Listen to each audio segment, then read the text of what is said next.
Ang mabortabo ay isang pampublikong kakakyan na pangdagat na pinakakyan ng mga tao upang makarating sa kanilang destinasyon na mas madali at komportable. Ang mabortabo ay may dalawang parte. Ito ang nakababa at kibabaw. Ang nakababa ay yung mga taong mahirap o may kaya ng kabuhay. Ang nakaibabaw naman ay mga mamayayaman na katulad na ng iba dyan na napaka-komportable ng kanilang mga buhay. May tulad ko ang mabortabo ka pamalaan kanyang parte dahil ang pamalaan ay nakibabaw, ngunit ang mga tao ay nakibaba dahil ang pamalaan ang naghahari ka atin. Kahit ang kanilang mga desisyon ay hindi tayo kangayon dahil nakakanilang mga kapangyarihan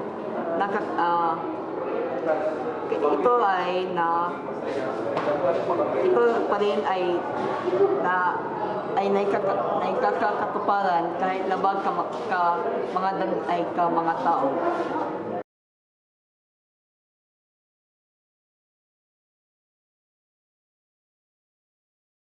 Sa buhay natin, may dahilan tayo magsumikap. Sa buhay mo, ano ang dahilan ng iyong pagsisikap? Karamihan sa atin nagiging determinado lang kung may kapalit o may gustong makamtan. Gayon din ako. Nagsimula nung humingi sa akin, nakiusap sa akin yung mama ko na gusto niyang makasabit na medalya sa isa sa kanyang mga anak at ipagmalaki sa mundo na may matalino siyang anak at proud na proud siya sa akin. Gayon din man, sinabihan niya ako na kung gusto ko makakuha na isang material na bagay, sabi ko sa kanya na, Ma, gagawin ko lahat kung anong gusto mo. Sabi niya sa akin, sige na, gusto ko makasabit na medalya sa iyo. Tapos sabi ko na, Ma, gusto ko ng DSLR. Yun ang naging kapalit. Naging determinado ako at ginagawa ko lahat para lang makamtan yung gusto ko. Pero hindi lang naman dahil sa DSLR, dahil din sa gusto ko na maging masaya ang mama ko at ipagmalaki sa mundo na anak niya ako at hindi ako ganun ka sa mga anak para sa kanya.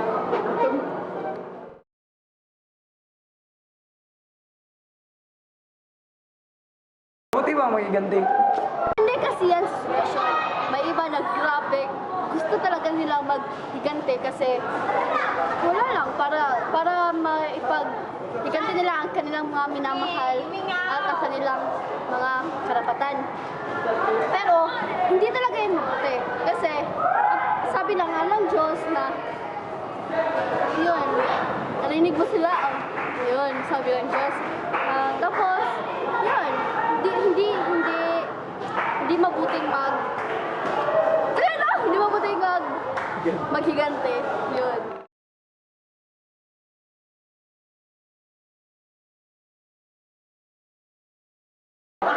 Dapat ba maging masaya tuwing Pasko? Dapat na tayo magsaya at magpasalamat sa Panginoon dahil kapiling pa natin ang ating mga mahal sa buhay at nabuhay tayo sa mundong ito.